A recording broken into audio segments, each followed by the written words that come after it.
Hello everyone, welcome to Noobcast. And today we are going to do a podcast with Tushar Nankani, who is a third year CSC student at TSEC and a very good programmer, UI UX designer, and a great leader. So let's get started and get some fruitful insights from his journey. So, hello Tushar. Hi Mitesh. Hello everyone. My name, as Mitesh mentioned, is Tushar Nankani. I am in my third year, currently building and breaking stuff at the same time, and working on the lines of web and design. I'm also active in communities. I love to be have a chat around with people. So that's all. Yes, Mitesh. Yes. So let's start with the first question of the day. So first, for making you comfortable, I will ask you a simple question. So, what are your hobbies, Tushar? All right. So I'll just keep all the technical part aside. I love to play badminton. I play 2 to 3 hours every weekend, and I love to dance too. And I mean, yeah, pretty much that's it, hobbies wise. And apparently, CP is a sport, so I enjoy doing CP as well. So Okay. that's all. So let's move to our next question. As you are a student and third year student, so what are your views on Indian education system and exams like specifically competitive exams like Olympiad and other exams? So what are your views on them? Is it more sort of like mugging up things, or they means providing the real type of education according to you? So I think in fact, okay, I'll just start. You mentioned two sets of things, right? One was Olympiad competitive exams, and the other one was Indian education system, like how we are being taught. So essentially, I think all of us have heard it that uh, the implementation, the execution at the end of the day is not done well. So when it comes to college, our curriculum, the engineering curriculum, if you just look at the syllabus, and if you just take out time to read the syllabus is very vast and it's very deep. So it's a very good, well laid out syllabus, but essentially execution is lacking. Where we are not. I'll just use a few diplomatic terms to. Uh, so I mean, it's not being taught that well. So I think people do tend to lose interest in with respect to our college's syllabus. Otherwise, with respect to Olympiads, again, Olympiads is like a sport. So I'll give a good analogy here. So let's say PSA is like your curriculum. It's like the education system, and CP is again a sport, right? So similarly, Olympiads are like sport. Is like a sport. It's supposed to sharpen your mind. It's supposed to be fun. It's supposed to be something extra, and I think those are quite my views on it. And I think education system as an overall, I haven't developed any expertise per se to speak up on it on the system. So I think I have had my views on it. You muted. As we are talking on our education system, so as I've seen on your LinkedIn account, you got a very great percentile in JEE mains. So Hmm. can you please tell us about your JEE journey and how you did you got in such an amazing rank? Okay, so it's been over 2.5 years since anyone has ever asked me that, because trust me, the scores matter only up till first year when your classmates will ask about your scores, and irrespective of the percentile, I think it's just a stat. It's just a sad story. I mean, there's not much to ponder around over there. Uh, the JEE experience was wild. I think for in fact all of us engineering students, and I ended up qualifying for advanced. I ended up getting a decent mediocre rank, but I think at that time during the first round, I think those were called the JOSA rounds, where I did get one of the colleges, but we had to report to the nearest center, and I missed it. So I think for the consecutive next 5-6 rounds, I wasn't. So basically, my JEE score became invalid. So JEE score was as good as not being there. So I had to go with my MHCET scores, and that's how I came into TSET. Okay. Yes. As your condition is there, same as is followed for mine also. I also qualified JEE main, then go for J advanced. Uh, I will not say I got a decent rank, but a satisfactory rank according to me. It's about 12K rank, I think so. It's about 12K rank. So I wasn't got any very good IITs, but I can get a rank. With this rank, I can get the biomedical branches. But I don't want to go to with these branches because I not have any interest in biomedical. So that's why I haven't chosen it. Exactly. So So it's a past story, right? Right now where you are, and it's essentially you have to just think about what's going to happen next rather than what's been happened. I realized this quite late though, but yeah, continue. so let's move to our next question. What one thing you wish would have known before your career began? Means your development journey. What one thing you would means taken from the as a resource? So how would it start? All right. So in fact, I got this question a lot. I am a mentor for one of the first year classes where they asked me that what would you have done if you were in your first year right now? And in fact, in my first year, I did not do a lot of dev work, but I in fact ended up talking to a lot of people in when I used to go in. Our first year was offline, thankfully. So during that time, I talked to a lot of my seniors. So I got a lot of exposure back then when I was just starting out. So I think, and plus I participated in all the competitions. Did not join any clubs, any committees back then. I just wanted to participate and have fun. So I think first year was. I do not regret anything what I did in my first year. So I think everyone should start out by talking to people, just having fun, and then when it comes to resources per se, I think one thing that's something that still bugs me and it always will is that whenever we are exploring, until and unless we don't go deep, unless and until we don't explore it more, we won't realize it. So there's this I think great quote when someone says that the more deep you will go, the more you will realize that you don't know a lot of things. So once you start exploring a lot of things, you will always realize that there will be always so much to do, so much left to do, and that point can be overwhelming. So we just have to remember that and just keep going. So uh, it all concludes that we have to just in do in a learning phase all the things, not running and end up in mediocre internship or that. First learn. Past 2 or 3 videos when Harsh Kapadia, he also said that first learn all the things, then go to get an internship.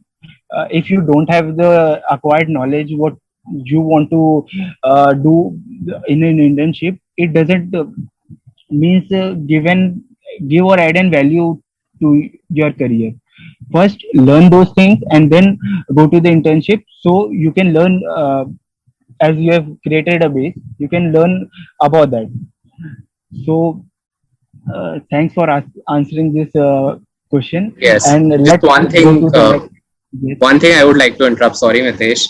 Uh, Okay. just one thing onto that part where I recently met someone and he was one of my seniors. I think I just met in a cafe and there. So basically, I'm going to lay out what he told me. So I'm just passing on the knowledge where there will always be two ways to do a thing. One is like acquiring, first learning everything, first building your skills, and then on top of that you can do internships or whatever.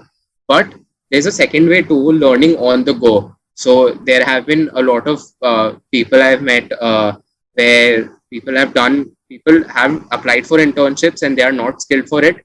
So while during their internship, they learn on the go. Similarly happened with DSA for me. It happened very organically. I did not sit with a list to do. I did not I did not look at any list, right? It just happened on the go where where I come across a problem and then I look for what needs to be done. So there will be always two ways to do it. First doing and then first learning everything and then implementing it. And second is learning on the go while implementing. So I think in the second method, you tend to fall a lot. You tend to learn a lot. So I think I would rather prefer the second way. So that's just my call on that. As so, as there is a point came the internship point. So, what are your views on internship? As you have done an internship on Nestle, Duolingo, and Jack. So, what are your views? Like the first year students should go to the internship, or they first learn something and then go and some add value to the company. What are your views on it? All right. So I think in the previous question you mentioned a mediocre internship.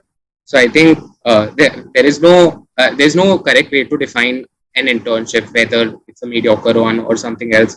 Everyone has different factors, right? So for someone, money would be a factor, and you could call it. So if it's not a decent paying job, it can be a mediocre internship, right? But technically, if you're doing what you like, if you're doing what you love, money would not matter that much unless and until you are fairly compensated for the work you are doing. That will be well and good. So now coming to internships, I think firstly I've seen a lot of people pay for internships. I've heard that there was a very famous email that was running around reverse stipend internship where you pay the company for giving you an internship, right? So please don't do anything like that. I think this is essentially what I'll be speaking now for a few minutes is going to be the most important. Please do not pay for any internships. You are supposed to pay for the skills you provide, the value that you are giving to the company. And if you think that you are not able to give value to companies, to firms, I think it's better to not do an internship and build your skills first, build a basic set of skills so that you know how to proceed next. And it's completely all right to not have an internship. You can build your skills, you can build projects at the same time, and just keep that part aside. Now, let's look at internships. You mentioned 2 points. One was Nestle and one was NJAC. So this reminds me there are two things you can do. Again, an internship or a freelance gig, or at the same time building projects and open source. So there are two ways how you can actually learn with experience by gaining experience. So the first one is internships. You can apply for internships, and once you have the relevant skills, you can cold email companies. There are a lot of startups that are hiring. Web3 is on the peak. So I absolutely do not, I'm not endorsing Web3, but I'm saying that Web3 startups, apart from those blockchain developers, they're also looking for front-end developers as well. So if you have a good skill in design, they're looking for designers, front-end developers, React developers. So it's on the peak. And in fact, even for Android. So once you build those skills, you can start applying, cold emailing companies, so on and so forth. And the second part is open source. So open source is again a very is something that has been very close. It's been really helpful. And so during one of the semesters, I was looking for an internship. But during that time, I found a lot of programs. So there are winter programs, summer programs. So one of them is Google Summer of Code, which essentially is running right now. There is Google Season of Docs, and there are. But I think that was an even semester. So December time, I was looking for an internship, but I ended up finding a lot of winter of code programs. So IIT Patna, a lot of IITs, a lot of colleges organize these open source events where they can either list down a bunch of projects you can contribute to, and points are there's a leaderboard kind of system, but we don't have to worry about points. Right now, we are looking at programs in a learning format. So so basically they'll give you a list of projects. So list of projects are essentially organizations that apply for that program, and you can apply as a participant and participate in all those projects. You can contribute to any one of them, and there are open issues, and you can in fact just open issues if you find something's lacking or if there is a bug, and then fix them as well.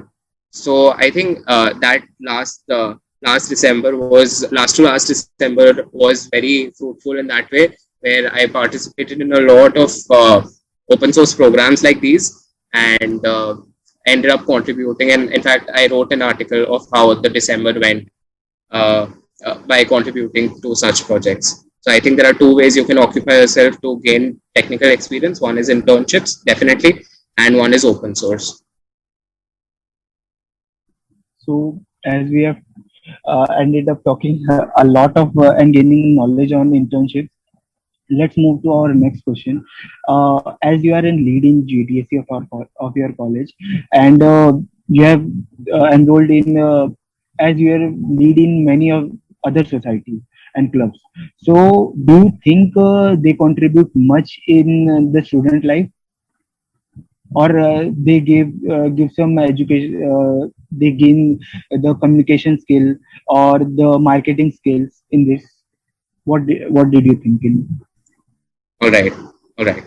So there are two separate things I am a part of. One, as you mentioned, college societies. Those are essentially committees, and one is a community. That's GDS. So something like a community is something that's open for all, and that's not associated to some college or some. So GDSC TSEC is essentially associated to the college TSEC, but it is open for all. Technically, it's open for all, and similarly, OTC Harsh Kapadia's community. He's the organizer, Artec community. So that's open for all again. So there is something called community, and there is something called a committee.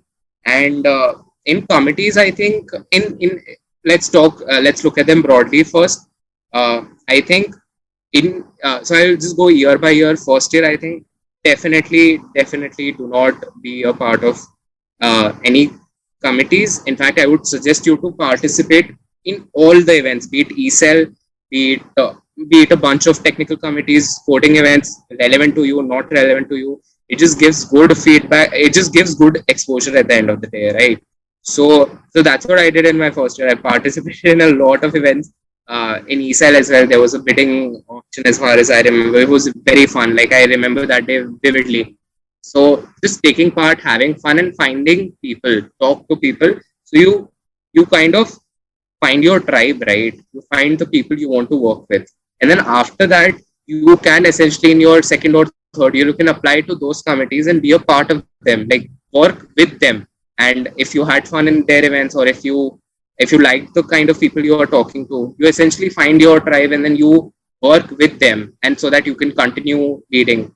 When it comes to experience, I think technical committees do require technical experience per se, but I think they are a great way with respect to communication, with respect to organizing. Most importantly, organizing skills. It just there are so many cases to think about what could go wrong, what we have to be prepared for, preparing for organizing a hackathon, organizing an event, organizing a workshop, number of people, number of judges, number of speakers, so many things to take care about. Then there's a whole separate story on sponsors. So there are just too many factors, and you essentially need a team. So that's the core. You get to work with a team, right?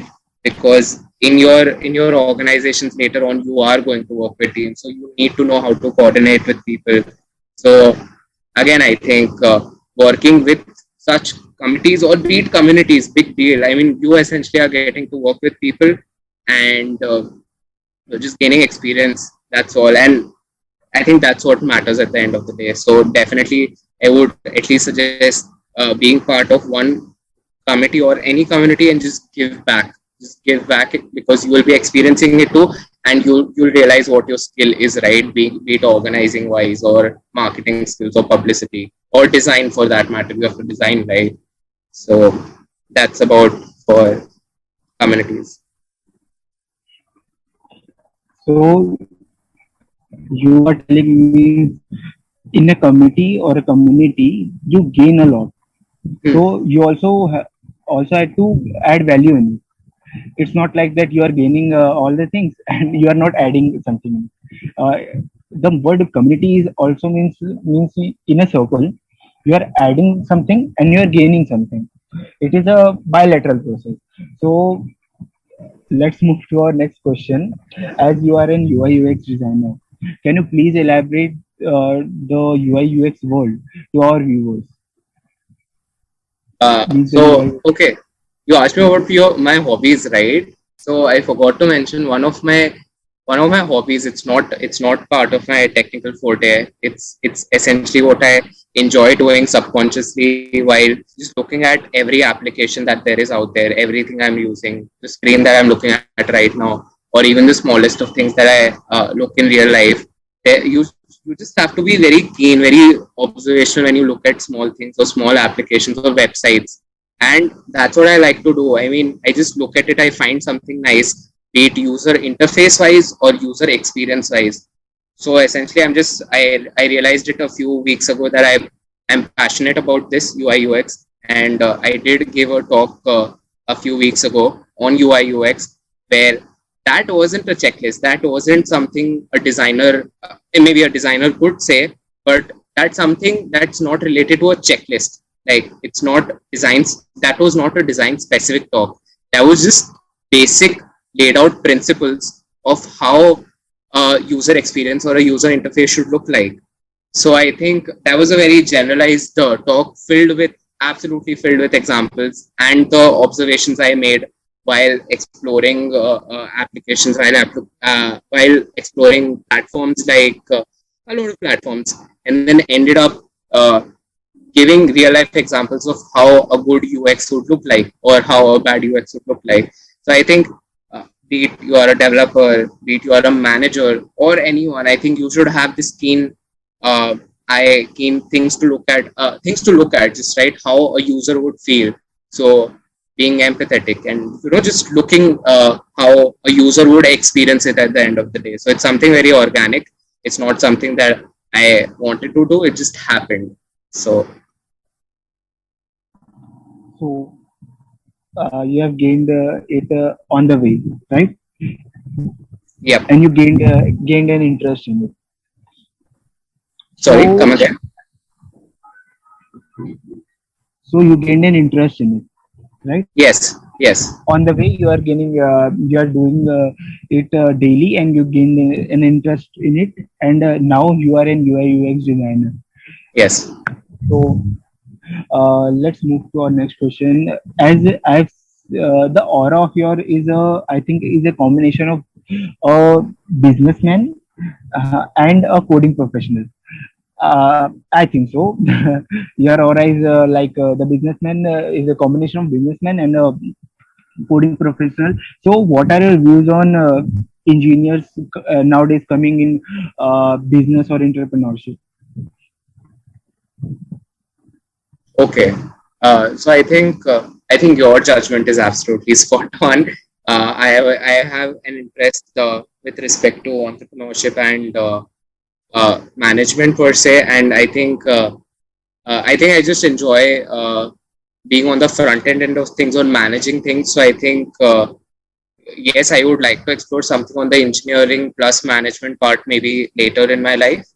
But I think engineering plus so see, so you learn once, you build things, you are a builder at one point, you developing things, you are a developer, and then after being a building developing, once you gain enough experience, once you are a senior developer, you tend to you have to review someone's code, you have to review someone's work. A lot of people will be working under you. It's a part of a process. You will have to manage people at the end of the day, and management will definitely come in your later point of life, be it right now or be it later. So after that you will have to become a manager someday for someone under you, maybe who's working, someone who's a freshie. So I think management is essential. It's very crucial at the end of the day, and uh, I think it just matters. So I think engineers, be it engineers or not, uh, we uh, we have to show some managerial side, and I think it's good if we gain some experience out of it. So means engineers are, at last, engineers are multitaskers. They can Yes, do most anything. definitely. Yes, Because we have done so many theses, vivas, lab work, major, minors.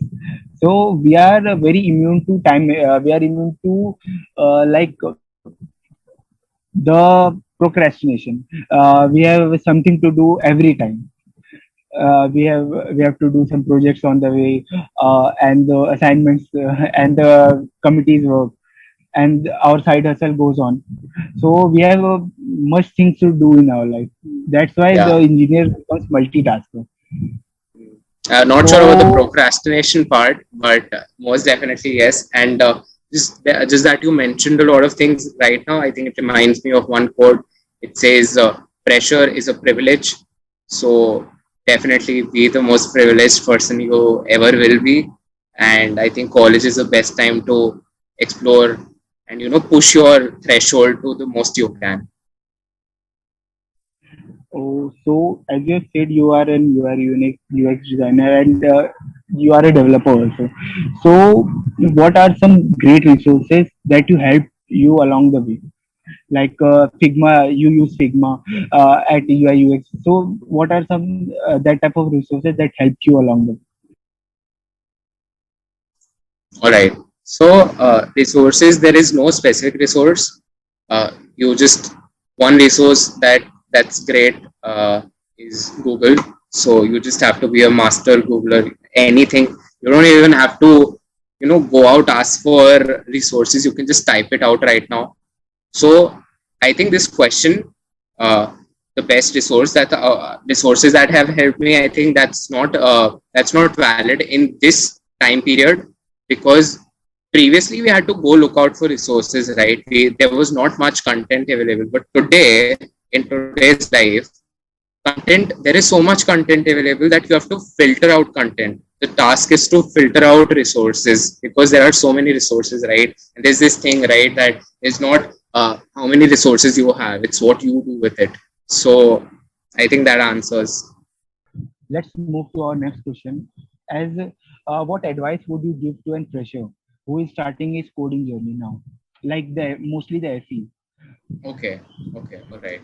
So I think the best piece of advice would be uh, not being afraid to ask questions, or not being able to uh, if you're not getting things, please ask. Please ask any of us. Please ask internet if you want to. But please have a questioning mind. Like always question everything. So having that kind of mindset is something that's very crucial.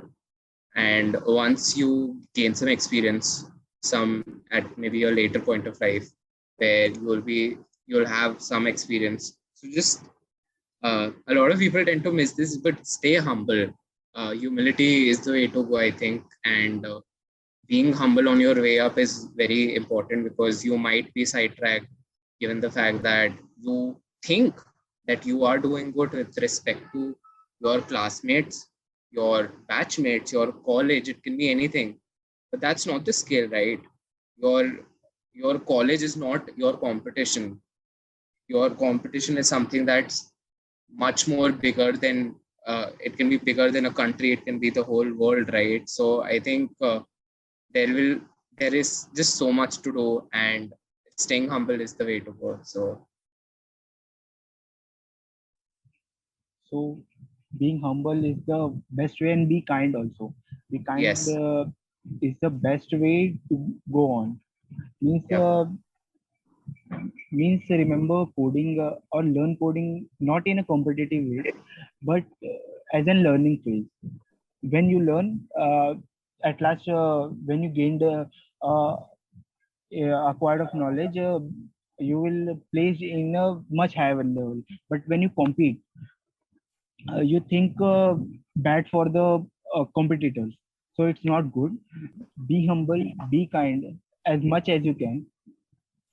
And let's move to our next question, Tushar.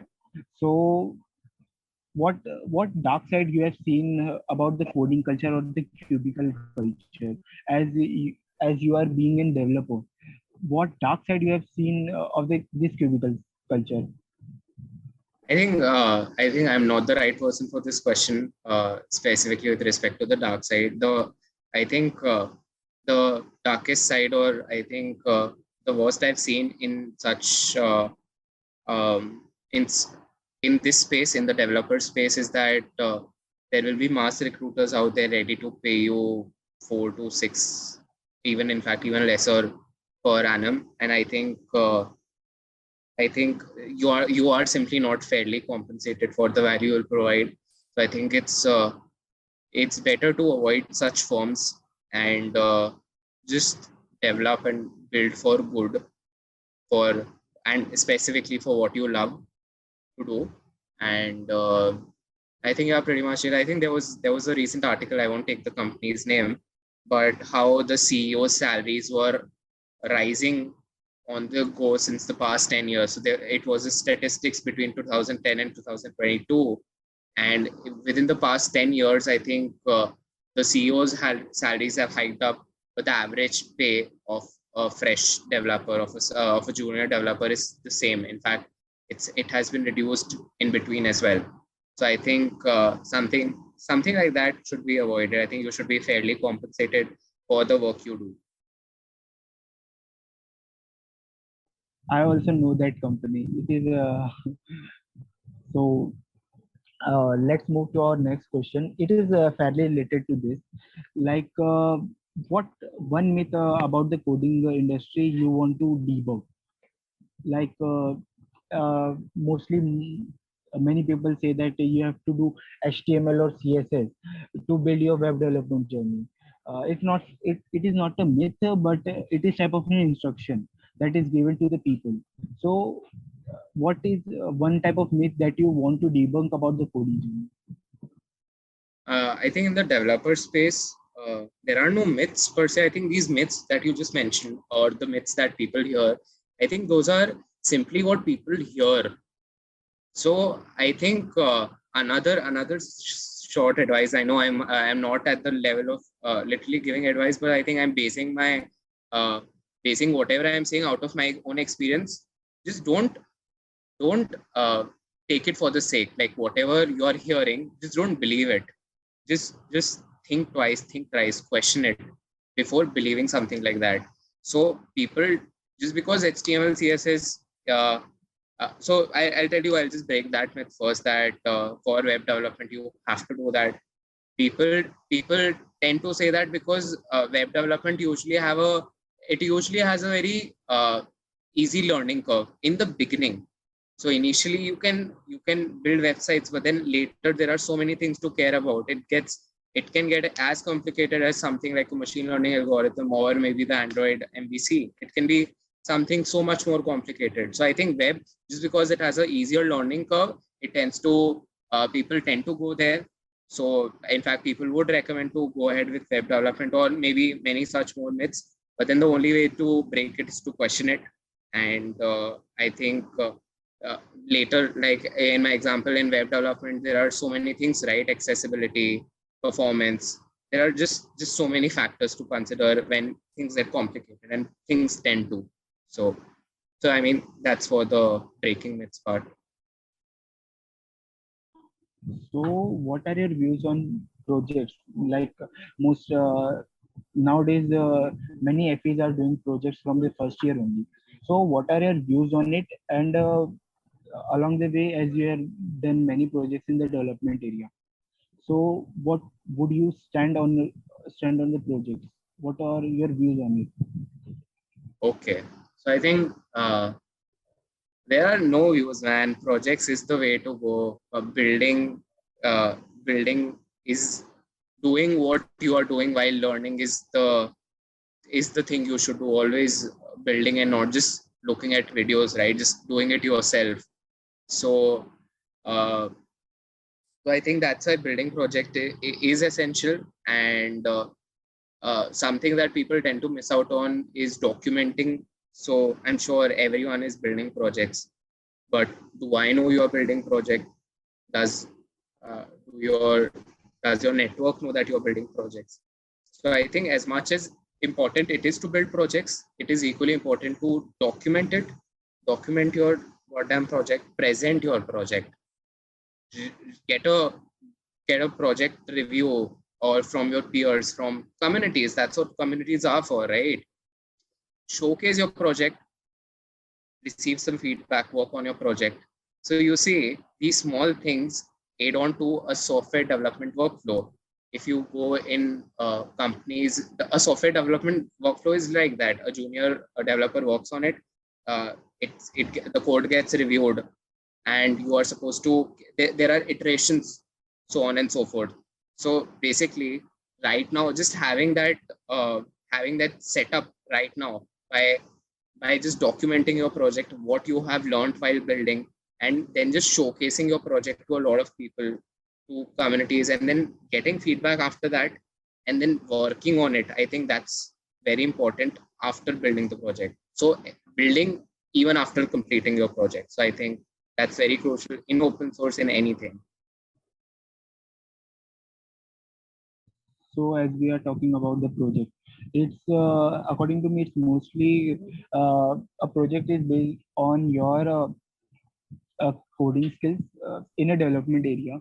The projects are mostly built on coding skills and then marketed up with the marketing skills or entrepreneurship skills. So I when think, you yeah, gained marketing. Sorry to interrupt you again, Mitesh. I think marketing might be a very, I would say, very inorganic term. simple, I think you can just yes, just showcasing your project to the world. Yes, yes. yes, yes. So So my next question is related with this. So when you gained an interest in coding along with your marketing and entrepreneurship, and what product what you want to achieve as an end goal? Okay. So at the end of what I like, I don't have anything planned for the future, but something that I absolutely enjoy is selling my product. So again, something that I did not know I have. I think that's when I realized while showcasing my projects. After showcasing a bunch of projects at hackathons, that's when I realized that I can actually sell projects. So after building projects, I think I really enjoy showcasing my projects. And at the end, uh, no end goals as such, but as far as what holds beyond, I think somewhere between management and engineering. So I always do want to I enjoy building, but I also enjoy this. So why not do both? Okay.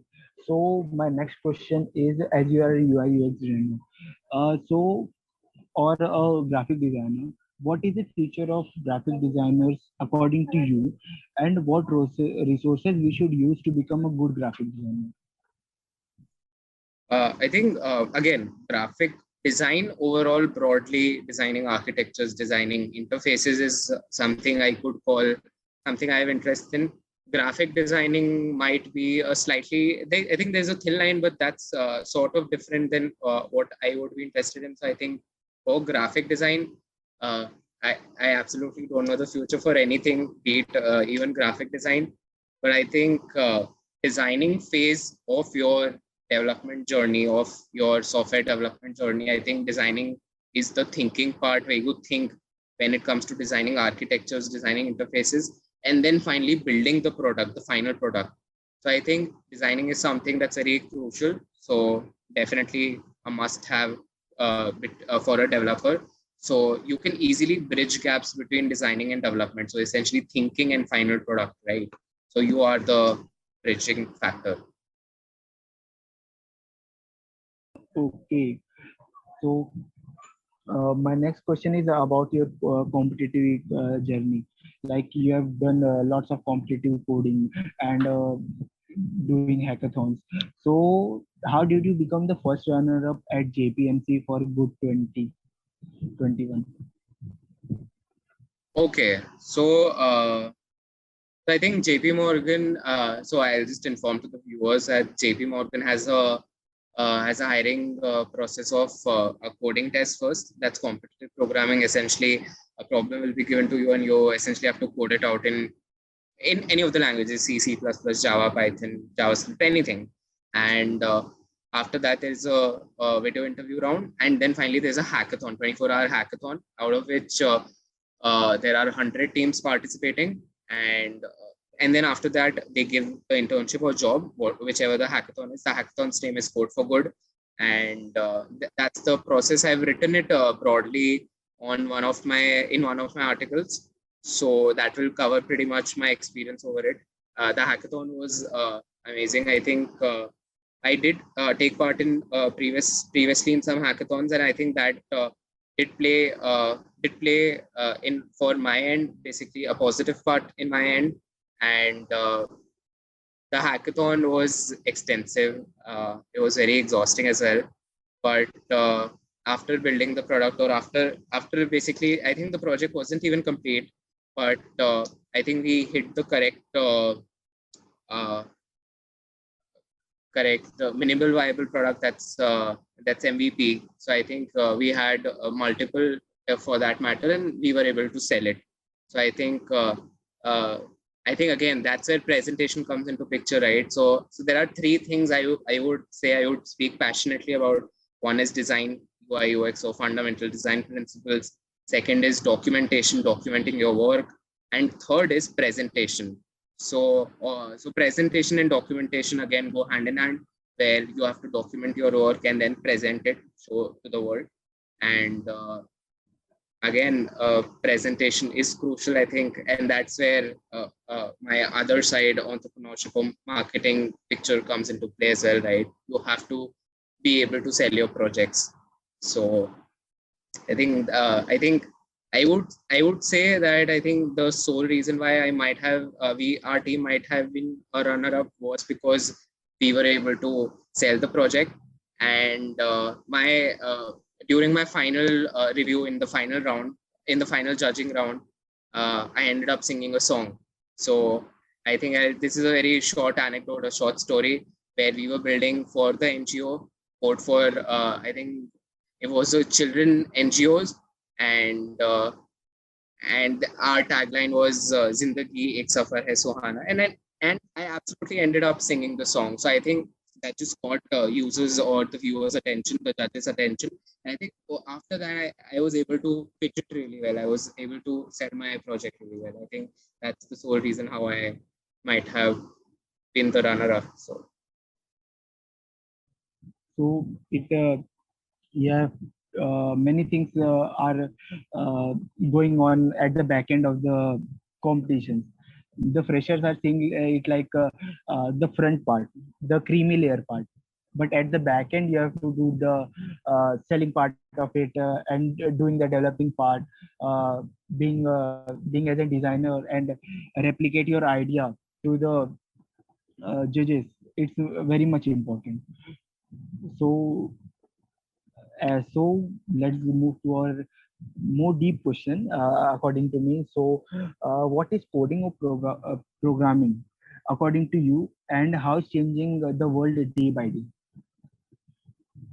oh, that's again a broad question, and I think there's a difference between coding and programming. Essentially, coding is just coding it out, and programming, I think coding is a subset of programming. That's a broad overview where thinking is involved, coding it out, building, testing. It essentially has every factor under programming, and uh, I mean, we all see how some applications have changed our life, but it can be the smallest, right? It can be something as good as a Google Meet or Zoom, or that has been a major part. That has literally been one of the major parts in the pandemic, and there are so many such tools like that. So I think that goes without saying. It is changing the world. It is what it is, right? So that's all. So, let's move to our second last question. What is the future of podcasting? As we are seeing that many podcasts are listing day by day on YouTube, Spotify, and Google Podcast. So, what are you seeing the future of podcast? Again, as I said, I don't know the future. I am not into astrology, but I think podcasting is something. I'll just tell my experience where I used to, again. So one of my interests is financial education as well. So I like to listen to podcasts related to that finance education and just experiences or brands out there that are doing great. So I think listening to them while traveling or while before you sleep, or if you are just free, just plug it in and do your work. It's as good as listening to songs, but you are also gaining some insights. I think podcasting is just listening to podcasts is the way to go, and I think it was fun to record one with you. So glad to do that. Thanks, Tushar, for it. And at last, what message you want to give to our viewers? Um, okay, a message to the viewers. I think one thing I wanted to talk about uh, initially in between was about adding value and adding value to companies, to be communities. You will be the one who will be adding values, right? But they don't know that. So I think I've been after in my first and second year being part of things. In my third year, I have been on behind the scenes. So I've seen how people respond to things, people how people apply. So I've seen a lot of applications where people tend to say how an organization will add value. So I'm part of just pick up GTSC. Let's say the application forms had a lot to do with how GTSC will help them, but there were not a lot of answers how you are going to help an organization, right? So I think whenever you're cold emailing a company, wherever you are applying, I think you should focus on you, not how it will help your career, but how you will help the company or the organization or the firm, right? So essentially you will have to master the art of सबसे पहले googling. You will have to know how to google. You'll just need to pick up the skill of emailing people. You just have to be good at cold emailing, and it can be as conversational as it can be. So after this podcast, if people want to approach me of any of the things I talked about throughout, any questions, any specific questions with respect to resources as well, I'll be more than happy to provide them. I'll be more than happy to just help them out, right? And so I think that's all. You can just approach me anytime. Yes, I will list down the links where you can connect with Tushar. So thank you, Tushar, for being on Noobcast. And we have gained a lot from you, be it the development journey, your UX designing journey, and your the educational phase. What are you thinking about it? So we gained a lot at last. And thanks everyone for watching this podcast. I hope you like this podcast. If yes, then please like this video and share this video to your friends and family, and subscribe our channel. And for further updates, stay tuned to our social media channels. Bye.